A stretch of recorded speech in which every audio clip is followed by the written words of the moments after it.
We're going to chat about our lead article, The Big Picture for Q3 2022 for the North Star Market Report.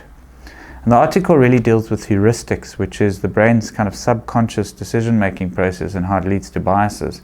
And we're specifically relating this to how the market's behaving considering the high levels of inflation at the moment. We delve into anchoring, which is really our brain's tendency to place undue emphasis and make decisions on our past and our experiences as against looking at all facts and factors. We feel the market is priced high, priced for low inflation, priced for strong profitability, priced for low interest rates.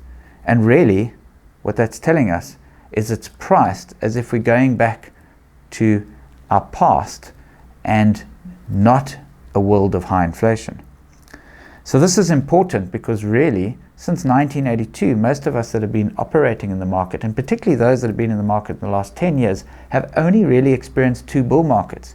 Bull markets during periods of lower inflation, higher earnings growth, high PEs, and high returns compared to history in the market. If we go back prior to 1982, the market had high levels of volatility, a much lower PE. In fact, the bull market that started in 1983 started on a P of 7.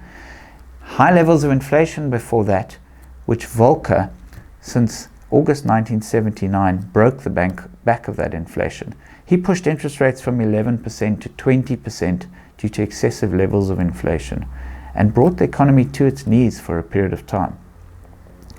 But we're not seeing that currently.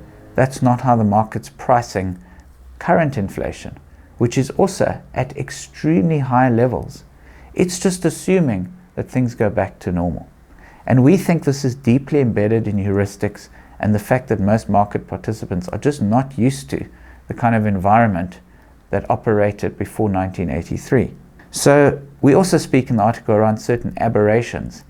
For example, the S&P earnings yield, which has traditionally always traded at a higher level than inflation, is currently substantially lower than inflation, which implies that investors are getting negative returns relative to inflation. Also, we look specifically at the Fed funds rate compared to history and just how far the Fed is behind inflation. So really there's a lot of embedded risk in the market currently. It's not priced for high inflation on a more sustainable basis. We have no idea what inflation will be in the years ahead, but we certainly can tell you the market is not priced for inflation levels like we saw in the 1970s.